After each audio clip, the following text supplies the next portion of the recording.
Hello everyone, good morning. কেমন আছো তোমরা সবাই? আশা করি তোমরা সবাই খুব খুব ভালো আছো এবং সুস্থ আছো।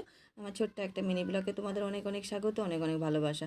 বন্ধুরা, আজকে সকাল থেকে খুব তাড়াহুড়ো করে অনেকগুলো রান্না করেছি। যাই হোক, আমি ঠিকঠাক করে রান্না করতে পারি না যদিও বা, তবু মোটামুটি করে রান্না করেছি। ছেলের পছন্দ মতন কিছু রান্না আর সোমনাথে সেই রান্নাগুলো তোমাদের কাছে শেয়ার করছি।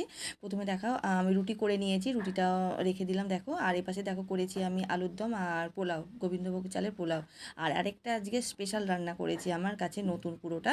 তো ওই রান্নাটাও করেছি, তরকার ডাল, ডিমের মতো ভুজিয়া করে ডিম টিম দিয়ে করেছি। আর এই পাশে আমার জুটুন ডাকছে, জুটুনকে না দিলে ও কিন্তু আমাকে কোনো রকম ভিডিও করতে দেবে না। আর এদিকে কানে খুব লাগে, ক্যার ক্যার করে ডাকে। তো ওকে বিস্কুটটা দিলাম, দিয়ে দেখো এই পাশে পোলাওটা না ঠিকঠাক হয়নি গো। মানে মানে ঠিক মনের মতন আজকে আমি করতে পারিনি। ছেলের আজকে স্কুল ছুটি আছে, ও বলেছে মা আমাকে একটু পোলাও করে দেবে। তো ও বলেছে পোলাও আর চিকেন কষা। বললাম না, পোলাও আলুর দম করে দিচ্ছি কষা। এটা আলুর দম কষা সেভাবে করিনি, একটু মাখা মাখা মানে জল জল রয়ে গেছে, কিছু মনে করো না। আর এই পাশে দেখো সমানে ঝুটুন চিৎকার করে যাচ্ছে, দিয়ে সে আবার চিৎকার করে ডাকছে। তো যাই হোক, ওকে দেখছি, ওকে সোমনাথ দিচ্ছে, আমাকে বলো তুমি তোমার খাবার দাও, আমার দেরি হয়ে যাচ্ছে।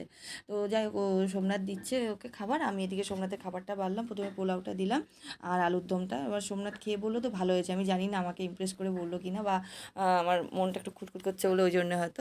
তো যাই হোক, ও বললো খুব ভালো হয়েছে। এবং পরে ছেলেকেও দিয়েছিলাম, ছেলেও বললো ভালো হয়েছে। আর এই আজকে দেখো যে স্পেশাল যে রান্নাটা করেছি তরকা, ডিম দিয়ে, সেই তরকাটা সোমনাথকে দিলাম। আর একটুখানি আলুর দমও দিয়েছি, যদি এইটা যদি না খেতে পারে তাহলে রুটি দুপুরবেলা কী দিয়ে খাবে, তাই জন্য যে আলুর দমটা করেছিলাম না পোলাওর সঙ্গে, সেই আলুর দমটাও দিয়েছি আর তরকাটাও দিয়েছি। আর বন্ধুরা, তোমাদের কাছে আমি শেয়ার করবো একটু পরে, একটু বাড়িতে কাজ করছি আজকে, একটু কাজ আছে, আমার বাড়ি ঘর একটু পরিষ্কার করছি আর কি। তো দেখো এগুলো টিফিনগুলো ওকে দিয়ে সোমনাথকে দিয়ে দিলাম, দিয়ে দেওয়ার পর ছেলে তো খুব খুশি, কারণ ছেলের পছন্দ মতন পোলাও আলুর দম করেছি। আর সোমনাথের আজকে মিষ্টিটা নেই, কারণ মিষ্টিটা কালকে এনেছিল, এনে বাইরে রেখে দিয়েছে। আর আমাদের গণেশের বাহন আছে, তিনি নিয়ে চলে গেছেন কোথায়, এখনও খুঁজে পাচ্ছি না প্যাকেটটা। তো আমার ভিডিওটা কেমন লাগলো প্লিজ তোমরা জানিও, তোমরা ভালো থেকো।